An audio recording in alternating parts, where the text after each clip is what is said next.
তো আজকেও স্নান টান করে আর কি ব্লগটা স্টার্ট করেছিলাম। তো তারপর ও চলে এসেছিলো, ও আসার পর ও ইন্ট্রো দিচ্ছিল যে ও এসেছে। তারপর আজকে আমাদের একটা পিকনিক হওয়ার প্ল্যানিং হচ্ছে, মানে দুজন বাদে বাদেই আমাদের পিকনিক হয়, ছোটোখাটো পিকনিক আর কি।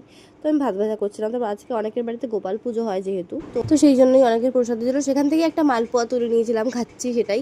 আর ও বেলুন পেলে ওর কিচ্ছু লাগে না, প্রচুর খুশি হয়ে যায় আর কি। তো আজকে হচ্ছিল আলু কাবলি। আমাদের ছোটোখাটো পিকনিক হতেই থাকে টুকটাক।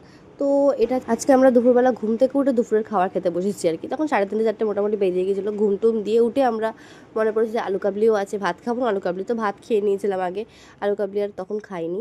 তো মিক্স টিক্স তখন বানিয়ে রেখে দেওয়া হয়েছিলো, কারণ মোটামুটি সবাই তখন ভাত টাত খেয়ে উঠেছে, তখন তো আর হয় না, বাট বানিয়ে রেখে দেওয়া হয়েছিলো। তারপর আজকে বলে বৃষ্টি হওয়ার কথা, কোথায় বৃষ্টি, ওয়েদার রিপোর্টটা দেখেছিলো বৃষ্টি হবে, বাট হলো না।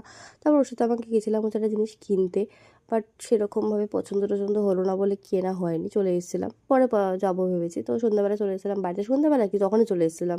এসে আমি দিয়েছিলাম সেই একটা ঘুম টানা। তারপর আজকে যেহেতু ম্যাচ ছিল, তো ম্যাচ হচ্ছে, বাবা একদম ইন্ট্রো থেকেই বসে পড়েছে খেলা দেখতে। আমার বাবার খেলা খুব ফেভারিট। ও দুপুরে তো আর তখন আলু কাবলিটা খাওয়া হয়নি, তার জন্য সন্ধ্যাবেলা আলু কাবলি খাচ্ছিল। আমার বোনের অবস্থা দেখো, মানে বিস্কুট খেতে ওকে মা বলেছিল যে বিস্কুটের গরুটা ঘরে রেখে আসতে, ও গপ গপ করে বিস্কুট খেতে যাচ্ছে। তখন আমি যখন ভিডিও করছিলাম বাড়ি থেকে বেরিয়ে রাস্তায় চলে যাচ্ছে যাতে ওর ভিডিও না করি, তোকে কৌটো নিয়ে ঘুরে। তো তোমরা তো সবাই জানো ইন্ডিয়া জিতে গেছে, তো সেই জন্যই আর কি বাবা রাস্তায় যাচ্ছিলো আর কি, কারণ মজাটা উদযাপন করতে। তো আজকে তো মহালয়ার মতো বাজি ফাটছিল, কারণ ফাটারই কথা, তো সেই জন্যই বাইরে বেরিয়েছিলাম। তো আজকের বারটা এইটুকুনি ছিল, বাই।